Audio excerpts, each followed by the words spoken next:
The fuel log is what I kept, in the end. Not the report, not the maps, not my own field notebook, though I have all of those too.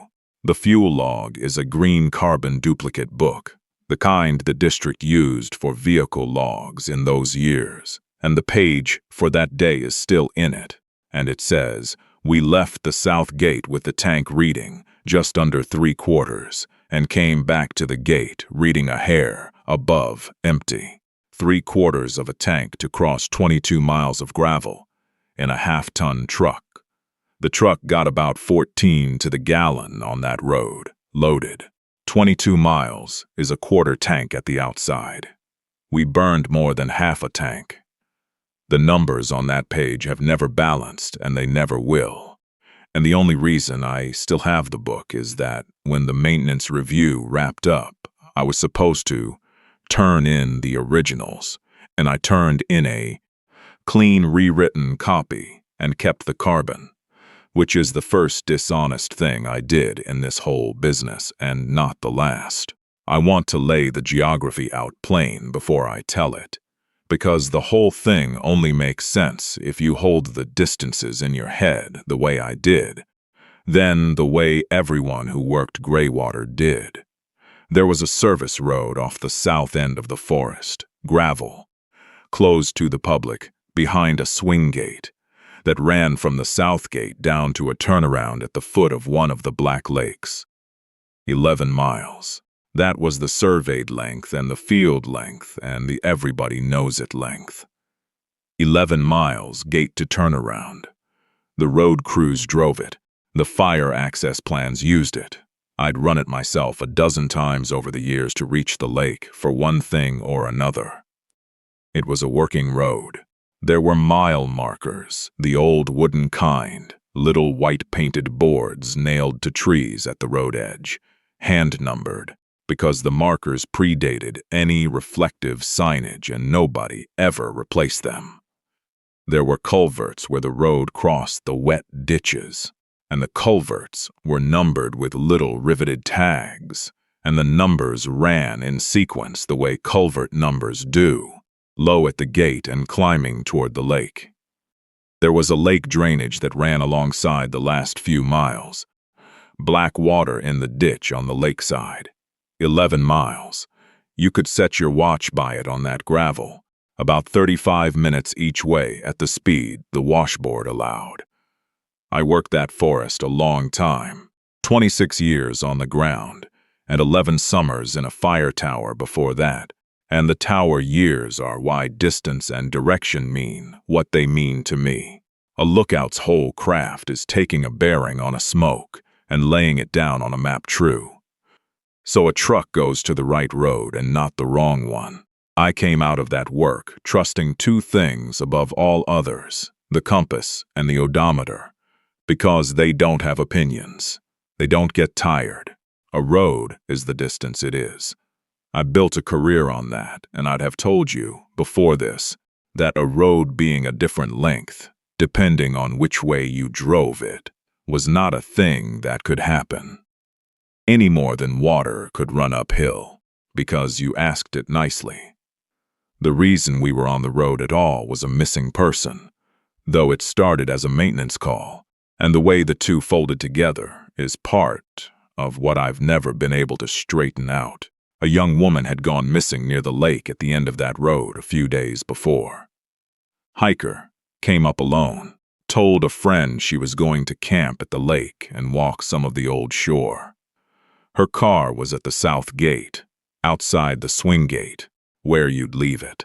We'd run an initial search down at the lake end, the standard thing, containment on the shore and the drainages, dogs, grids. We'd found her camp, struck and tidy, and we'd found nothing else. And after 4 days, the active search had scaled down to the kind of thing that's mostly waiting, where you keep the file open and hope she walks out or hope a hunter finds something. Her name I'll keep to myself. She had people, and they don't need to be in this. The maintenance call came in the middle of all that. A road crew had been down to the turnaround to check the culverts before the wet season, and they'd come back rattled. And what they reported, once you got past the rattled part, was that the mileage didn't match. They'd logged the markers going down 11 miles. Normal. Coming back, they'd passed mile markers they'd already passed. Numbers repeating. And their truck odometer had put the return at something like 18 miles. And they'd come out the gate near dark, when they should have been out by mid-afternoon.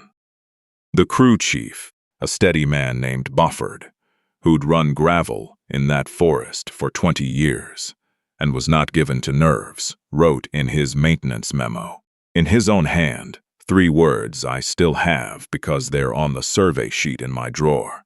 Return distance does not match. Just that. He wasn't going to commit to more in writing, and I don't blame him. The district treated it as a survey problem, which is the sane way to treat it. And because the road was inside the search area for the missing woman, they sent me, along with the engineer, to rerun it properly, log the markers, log the culverts, log the odometer, take a clean measurement, and put the discrepancy to bed. That was the assignment. Rerun the road, fix the survey, and while we were down there, take another look at the lake end for the woman. 2 birds. We didn't think of it as a search. We thought of it as paperwork with a chance of finding something. The engineer was a younger fellow named Castellan, careful, a little humorless. Exactly the kind of man you want for measuring a road, because measuring a road accurately is mostly a matter of not being interesting about it. And the third man was a ranger named Pruitt, my own age, who I'd worked a lot of ground with and trusted as much as I trusted anybody. 3 of us, 1 truck, a clear, cool morning, the kind of fall day where the pines are dripping from the night's fog, but the sky's gone clean, and you can see the ridge lines. Going down was perfect. I want to be clear about that because it matters. Going in, that road was exactly itself. We logged the gate. We zeroed the trip odometer at the gate. Castellan made his notes, and we ran down at survey speed, slow, stopping at the markers. Mile marker 1, where it always was, nailed to a big jack pine. Culvert tagged with its number, low number, where it always was. We crossed the wet ditches on the washboard gravel, and the road climbed and dipped the way it always did, and the markers came up in order, 2, 3, 4, the little white boards, and Castellan logged each one against the odometer, and they agreed. The drainage came in on our left in the last stretch, black water in the ditch, and we reached the turnaround at the foot of the lake, and the trip odometer read 11.1. 11.1 miles. Castellan double-checked his notes and said the survey held. The road was 11 miles. There was no discrepancy. The crew must have made an error. He was almost annoyed about it. He'd come to find a problem, and there wasn't one. We radioed a check-in to the district from the turnaround, and dispatch logged us at the lake end. And that was correct. We were at the lake end. The radio worked fine, 11 miles out. We spent maybe 2 hours at the lake. We looked at the woman's struck camp again, which was still flagged from the first search, orange tape on the alders. We walked a little of the shore. The lake was that flat black you get in the deep cold ones, no wind, fog still sitting out over the middle, even though the sky was clear over the shore, which I noted and didn't think much of because that lake always held fog. We found nothing new. Pruitt took some photographs. Castellan finished his survey notes, and in the early afternoon, plenty of daylight left. We got back in the truck to run the 11 miles home, and Castellan reset the trip odometer at the turnaround, which he didn't have to do, but he was a thorough man. Zeroed it again, so he'd have a clean return measurement to confirm the down measurement. That 0 is the only reason I can tell you precisely what happened, because we had a fresh count on the way back, and the fresh count is impossible. The first few miles were ordinary. We passed the drainage, black water in the ditch on our right now, going the other way. We passed a culvert. We passed mile marker before, then 3, the numbers descending the way they should coming out. The odometer matched. Everything matched. Castellan was logging it, bored, confirming his own good survey. Then we passed mile marker 4 again. Pruitt was driving. He slowed and we all looked at it. The little white board, nailed to a pine, hand-numbered 4, and Pruitt said, "We passed 4 already." And Castellan looked at his notes and said yes. We'd logged 4, descending, a couple of minutes back, and now here was 4 again, and the odometer in between had clicked over more than a mile. So we hadn't doubled back. We'd gone forward a mile, and arrived at a marker we'd already passed going forward. Castellan's first instinct was the right professional instinct, which was that there must be 2 markers numbered 4. A mistake by whoever painted them years ago. A duplicate. That happens. People misnumber markers. So he wrote it down as a probable duplicate, and we drove on. We passed culvert with a tag number I'd logged on the way down, near the gate end. A low number, except we were nowhere near the gate end. The odometer said we were still 7 or 8 miles out.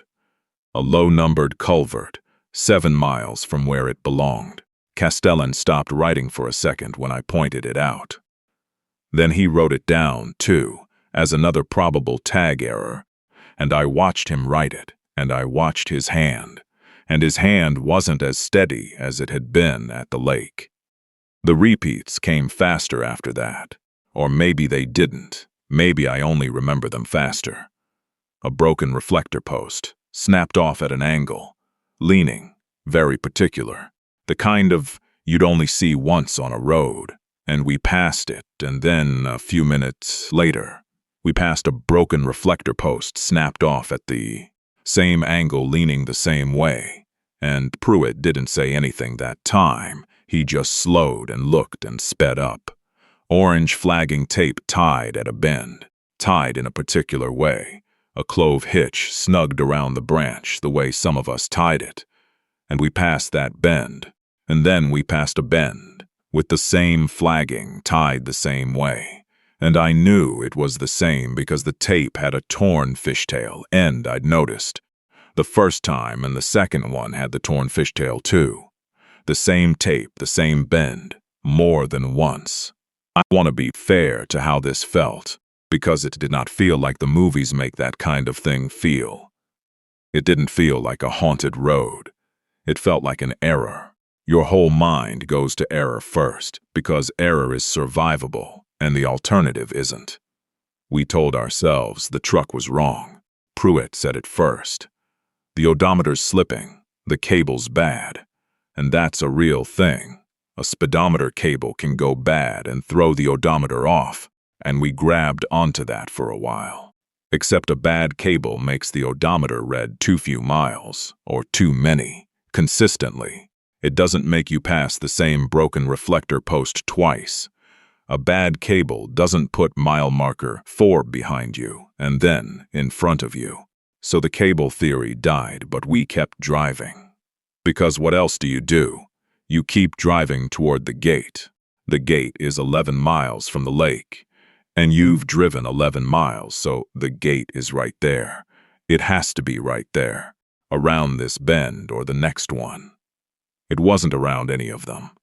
We did a radio check-in, maybe 40 minutes into the return, which should have put us within a mile or 2 of the gate. And Pruitt called it in, gave our position as near the south gate, and dispatch came back and logged us. And then a minute later, dispatch came back again, a little confused, and said the last check-in had us at the lake turnaround, and was this a correction?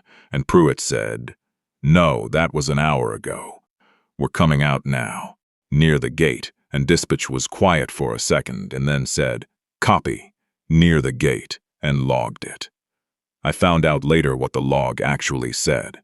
The log said our 2 check-ins were 11 minutes apart and placed us at the lake both times. Dispatch had logged us at the lake on the second call. Not the gate, the lake. 11 miles behind where Pruitt told them we were. 11 minutes after the first call, as if no time and no distance had passed on the radio's end while we'd been driving the better part of an hour on ours. The dispatcher that day was a level-headed woman, and when I asked her about it years later, she said she remembered it as strange. That our voices sounded the same distance out both times, the same amount of road noise, the same weak signal, and that on the second call she'd had the odd thought that we hadn't moved at all, that we were calling from the same spot, and she'd shaken it off because that was nonsense. We'd told her we were at the gate. The disagreement in the truck got bad around then. Not loud, quiet, which is worse. Castellan kept saying the odometer was wrong. Write that, the odometer's wrong. And Pruitt finally said the thing none of us wanted said, which was, the odometer's not wrong. Look at the gas. Because the fuel gauge was the one instrument that couldn't be a slipped cable or a duplicate marker, the fuel gauge just measured fuel, and the fuel was going down the way fuel goes down when an engine burns it crossing real ground. And we'd burned far more than 11 miles worth. We'd burned 18 miles worth, and the gate wasn't there. And the gauge was sliding toward empty on a road that was 11 miles long. Castellan didn't answer that. He just stopped arguing and went quiet, and started looking out the side window at the trees. And I realized he'd stopped writing entirely. And a careful man who stops writing is a man who has decided he doesn't want a record of what he's seeing. The trees were the same. That's the part that's hardest to put across. It wasn't that we were lost in unfamiliar country. It was that the country was relentlessly familiar, the same pines, the same wet ditches, the same grade up and the same grade down, the same culverts and markers, and that one broken reflector post, recurring, like the road, had a short loop of itself it was playing back to us, except the odometer kept climbing. So we weren't going in circles, we were going forward through a road that kept handing us back the pieces we'd already used. Going forward and arriving at the past. That's the only way I've ever found to say it, and it isn't right, but nothing's right. We found her thermos at mile 15. I'll be exact, because this is the part I never put anywhere. By then, the trip odometer read past 15 miles on an 11-mile road, and we came around a bend, and there was a turnout on the lakeside, a little gravel widening with the black drainage water beyond it, and the turnout had not been there on the way down. I knew that road. There was no turnout in that stretch, and in the turnout, sitting on the gravel, upright, was a steel thermos, green, and beside it a single glove, and Pruitt stopped the truck without anybody asking him to. We got out. Cold lake air, the smell of the wet pine and the ditch water. The thermos was the missing woman's, or matched the description we had of hers from her friend, green steel, and it was sitting upright on the gravel as if set down a minute before. And the glove was hers, women's, and it was dry, and everything in that forest was wet from the night's fog. And that glove sitting on wet gravel was dry through. We were 15 miles down an 11-mile road, in a turnout that didn't exist, looking at the belongings of a woman we'd been unable to find anywhere at the lake where she'd actually camped. Her things were not at her camp. Her things were here on a stretch of road that the road shouldn't have had. Pruitt crouched by the thermos and didn't touch it and said, very quietly, "We need to look here." And he was right. Every instinct I had as a searcher said he was right, that this was sign, fresh sign, that wherever she was connected to this place, this impossible turnout, and that we should stop the truck and get out and search this stretch on foot and call it in and bring people. That was the correct thing. That was the whole reason I'd given my life to. And I said no. I said we couldn't, that we didn't know where we were, that the radio had us in the wrong place, and we couldn't direct anyone to a turnout that wasn't on the map at a mileage that wasn't possible, that we had maybe an eighth of a tank in full dark coming, and if we stopped here and the road kept doing what it was doing, we might not get out at. All that the smart thing, the thing that kept 3 living men alive, was to bag what we could carry and drive and get out while we had fuel and light and come back with the daylight and a plan and a full tank. That's what I said. I bagged the thermos and the glove myself, chain of custody, my own hands, and we got back in the truck and we drove, and we left that turnout behind us. And that decision is the thing I have carried for 30 years, because we never found that turnout again. Not the next day, not ever. We came back with daylight and a full tank and a crew, and we drove that road slow and counted every marker, and it was 11 miles. Gate to turnaround, perfect. No turnout, no thermos sign, no broken reflector, post twice, nothing. The road was a normal 11-mile road. Whatever stretch had held her things was not there when we came back for it. And because I'd chosen to drive out instead of search it, the only time that turnout existed, we left it. I saw something once on that drive out, and I've only ever decided it was real about half the time. We were maybe at mile 17, the gate still not there, the light going, and I was looking out my window at the drainage on the lakeside, the black ditch water running alongside, and out beyond the ditch in the trees, keeping pace with the truck. There was a vertical absence among the trunks, a tall, narrow place where the trees should have been and weren't. Moving with us, not fast, just keeping our pace as easy as a man strolls. And the road noise and the engine were the only sound, and there should have been more sound. There should have been gravel and wind, and instead, the world had gone close and quiet the way it goes quiet when you're the only thing moving in it. And the tall, narrow place kept pace with us, through trees too thick to walk through at the speed we were driving. And I didn't say anything, and I didn't look at it directly, and after a stretch it wasn't there. And the gate was. The gate was just there. Suddenly, the swing gate and the woman's car parked outside it, where it had been all along, and the odometer read 18.3, and the tank read just above empty, and it was full dark, and we'd left the lake in early afternoon. 18.3 miles. 11 going in. We sat in the truck at the gate for a minute, and nobody said anything, and then Castellan, the careful engineer, said, "The odometer's wrong. That's what the report says. The odometer's wrong." And he was telling us, all 3 of us, what we were going to say, and we said it. The review was short, and it was bureaucratic, and there was no villain in it. I want to be honest about that. No one leaned on us, no one in a suit. It was just that there is no box on any form for a road that adds 7 miles coming back. And faced with a thing that can't be filed, the system files the nearest thing that can. And the nearest fileable thing was odometer error. The original odometer readings came out of the final report. The fuel log came out, omitted, which is why I kept the carbon, because the fuel log was the one thing that couldn't be waved off, and so it simply wasn't included. The radio check-ins got summarized into one line instead of transcribed, so the 2 calls 11 minutes apart, both at the lake business, never appeared. Bofford's crew memo, return distance, does not match.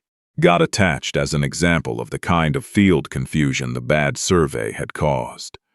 Castellan's survey, which proved the road was 11 miles, was the one clean document, and so it became the truth, and the road was officially 11 miles, and the discrepancy was officially equipment error and field stress, and they recommended closing the road because it was deteriorating anyway. And within a couple of years, that road was reclassified and pulled off the public-facing recreation map, shortened on the maintenance sheet, and the lake at the end of it got harder to reach and harder to find on paper, which is its own quiet way of making a place stop being looked at. And the woman's case. That's the wound, if you want the wound named. Her things were found on that road, by us, and went into evidence as recovered along closed service road during survey. No turnout noted, no mileage noted, because the mileage was impossible, and the turnout didn't exist by the next morning. So the recovery of her thermos and her dry glove was logged in a way that attached them to the 11-mile road generally and pointed nowhere in particular, and the search, which by then was already winding down, didn't get the one thing that might have reopened it hard, which was a fresh, specific, located piece of sign. Because I'd driven past the located piece of sign, I'd bagged it and driven out, and the location erased itself behind me. I traded the location for our fuel and our daylight and 3 live men, and I have told myself 10,000 times that it was the right trade, that you don't search a place you can't find at night on 1/8 of a tank, that the living come first, and all of that is true. Every word of it is true, and she's still out there somewhere along N 7 miles of road that only exists on the way back. And I'm the one who decided not to look. I'm telling it now because of the culvert number. That's the thread that finally made me sit down and say all of this out loud. A while back, I was helping sort some old district material, boxes of it, mixed up files from cases all over the forest, and I came across a culvert tag log from an entirely different road in an entirely different sector of Greywater, years removed from mine, and there was a culvert number on it, a specific low number, with a note beside it in someone else's hand that the tag appeared on the road in a position the survey didn't account for, and it was the same number as the low-numbered culvert we passed 7 miles from where it belonged on the return. The same culvert number, turning up out of place on 2 different roads, in 2 different decades, both times far from where its number said it should be, as if there's one piece of road, one numbered culvert, one broken reflector post, one bend with flagging on it, that doesn't belong to any single road, but gets handed out to whichever road in that forest decides, on a given afternoon, to be longer than it is. I don't know what was out beyond the ditch keeping pace with us. I made my peace a long time ago with not knowing what. What I can't make peace with is the road, the plain mechanical fact of the road. 11 miles down and 18 back, fuel burned for distance that the map book says we never covered, and a turnout that held a missing woman's belongings and existed for exactly as long as it took us to decide to leave. The odometer wasn't wrong. We knew it wasn't. We had the fuel log in our hands, and the fuel log doesn't lie. Fuel is fuel. And we signed a paper that said the truck was confused, when the truth was the road was. And we did it because the truck being confused was a thing you could write down, and a road that adds 7 miles coming home was not. I kept the carbon copy of that fuel log. I look at it more than a man should look at an old gas receipt. 3/4 of a tank to empty, 22 recorded miles on an 11-mile road. And the last time I checked it, last month, I noticed the trip total written at the bottom in my own hand, 18.3. And I'd swear the 3 is darker than it was, freshly gone over, though I haven't touched that page with a pencil in 30 years. And I keep meaning to look closer to see whether the number's changing or whether I am only the kind of old man who needs it to. And I haven't yet, because some stretch of road you drive once and you don't ever go back down it on purpose, even when it's only 8 inches of green carbon paper in a drawer.